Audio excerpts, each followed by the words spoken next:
Hello and welcome back to Read Becca. So I wanted to do a rapid memory dump, basically after kind of an impromptu reread of Sandman, Preludes Nocturnes, going into the series release on Netflix. And so I read this first volume, and we'll talk about that a little more. This is going to be more for the non-comic book reader, I would say. If you're here as an in-depth serious comic book reader, I'm not going to provide you any like new information, analysis, nothing like that, like no hot takes. I don't think. This is just my gut feel and reactions mostly to rereading and to the series. So I want to kind of start with some background if you're not a comic book reader. So this is the first trade paperback, that's what this format is, volume of Sandman, Preludes and Nocturnes. So sometimes they just have a volume number, sometimes they have a title. This one has a title. So there are kind of three real ways you might get comics formatted. So this is a trade paperback. Initially, comics come out kind of like a TV series. They come out in issues. So this is an issue. They're very slim, just paper, glossy paper, and they're also known as a floppy. So if you wanted to go to your local comic book shop, and you can set up a pull list for a currently running comic, and they'll set aside any new issues, which this is, and just put them in a box for you, or like a locker type place for you, and then you could show up and pick up your pull list periodically. So lots of people do that. So they like have a subscription basically to these issues. So when you have individual issues running, usually they're making kind of a story arc, and that gets combined up into the trade paperback. So generally you'll have about 6 issues to a trade paperback. I think that's the norm, sometimes up to 8, but that's about a standard, I would say. And then you may also have an omnibus. So you get big hardback bound omnibus editions, which are very nice, but they're kind of huge, usually binding up a bunch of these trade paperbacks into, yet again, another major story arc. So if you want to wait and buy all of one story, one plot arc, you can get an omnibus. Sometimes, if a comic is shorter, everything will be bound up in one big omnibus bind up, and you'll be able to get a nice copy of that. For Sandman, there are some very nice, very expensive hardbound omnibus editions. I would love to have those, but from what I've heard, they're not too terribly readable, so they would be like a collector's edition type thing. As I said, very expensive, so they're kind of a dream item. So this I have on my shelf just because you can get these very inexpensively, and they contain a full story. I tend to get the trade paperbacks, and you can see I've got a few more here. This is my game and shelf, because I like to read for the story. I don't usually subscribe to the individual floppies because I don't want to read it in bite-sized chunks. So that's kind of the comic generalities. In terms of more history about the comic, there is a big historical impact on comics that Sandman had.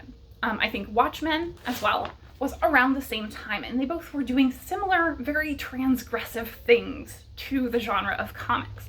So there is something that gets talked about a lot for both of those, where they were bringing women into comic book shops for the first time. They were catalysts for changing the terminology that we talk about, where people were kind of trying to make it sound more adult and using graphic novel more often than comic book to refer to these things, because they didn't want to think of it as kid stuff. And these are definitely not kid stuff. They're very graphic. They have a lot of adult themes. They have nudity. However, one of the big shifts that did appeal to women to read comics and get really into this is that they didn't engage in a lot of the fan service elements or as much of the male gaze.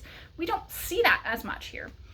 Here we have nudity, we have gendered violence at times, but it's not about sexuality. It's about more transgression and trauma in many ways. So there's nudity, but it's not sexual nudity. It's not hot or pornographic. A lot of times it's kind of traumatic to see. There is sex, but again, it's not really like sexy. It wouldn't turn you on. It's kind of damaging in terms of what it's trying to get across. So it's being used for power and control in a lot of ways, or to show how people are, rather than to titillate the reader. And so it has this completely different lens than a lot of things that had been shown before or were popular at the time.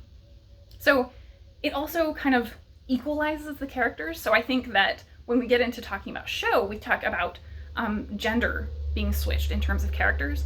Here we see pretty big equality for the gender of characters. We have major characters who are not specifically gendered in many ways. We have characters that defy gender. I think Neil talks about this with Lucifer.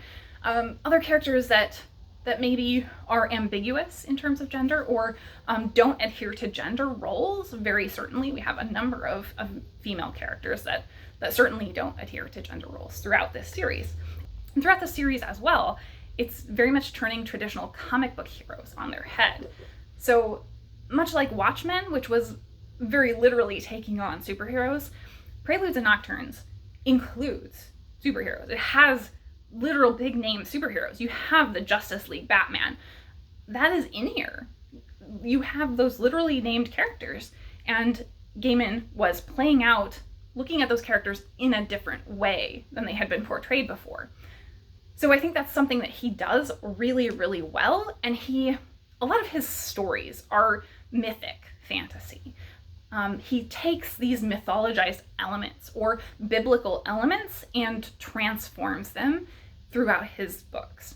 And here he did that so well with biblical elements, with mythological elements, and with superhero characters. And so you're seeing a really condensed version of what he has done throughout his literary career in these pages. So I think one of the things that I love about this is the visual aspects, and those really came through in the show for me as well. And I'm a huge fan of Dave McKean. So he did the cover of this. This is one of the kind of newer editions, but he also did the individual issue covers, which are included if you buy a trade paperback. So this would be an individual issue cover for this issue of Sleep of the Just.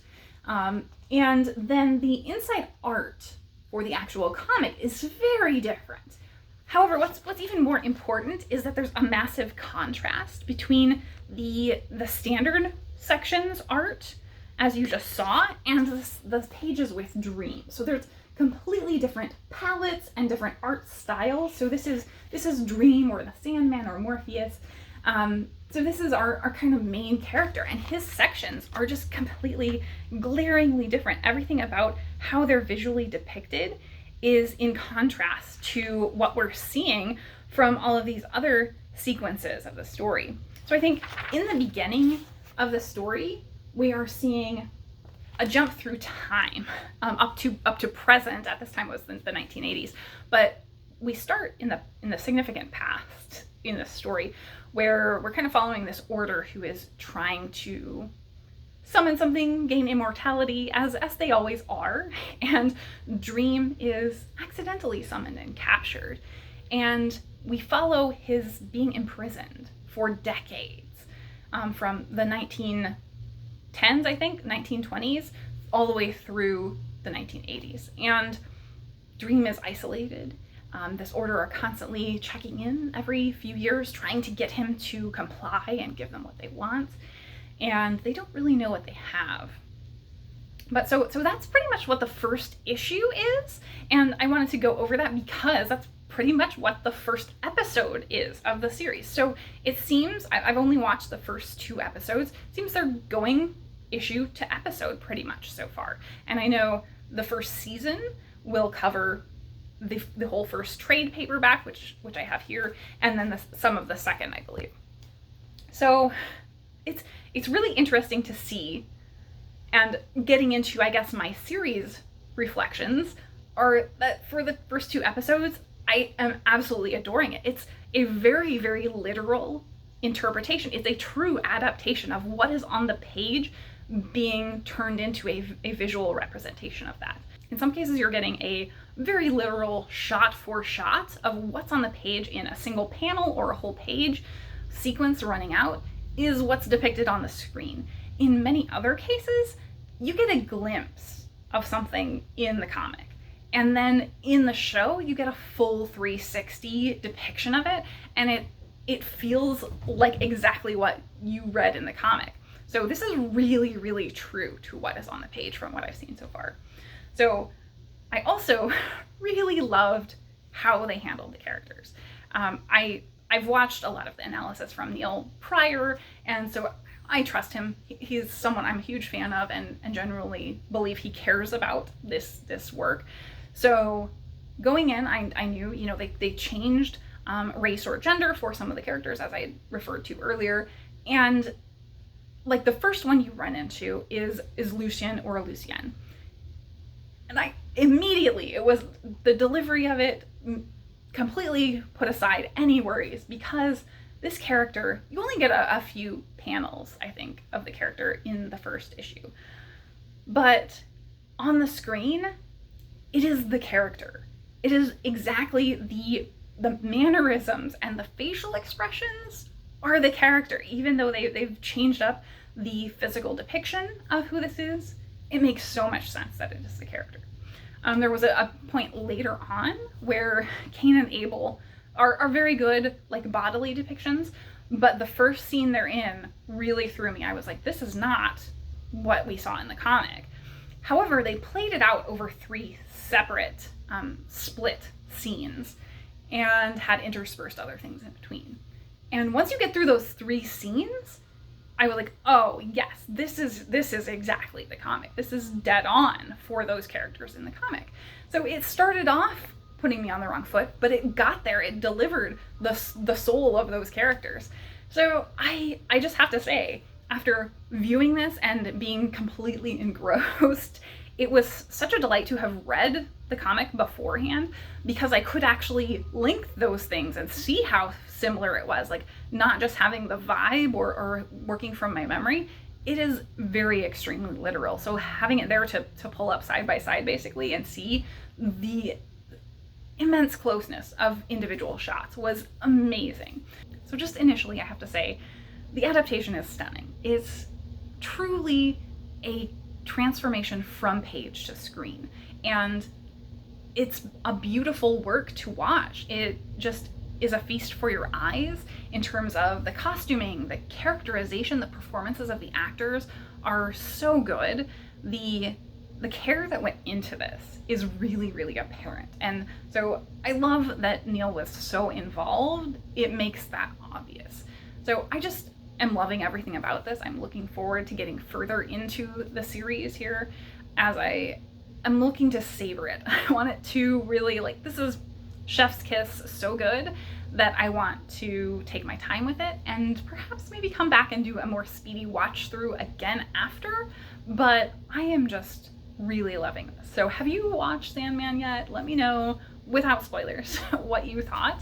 And if you've read the comic as well, did you kind of see anything that stood out that was majorly different? Or did you feel like it was a very direct adaptation as well? So that is it for my initial impressions of Sandman. Thank you so very much for watching.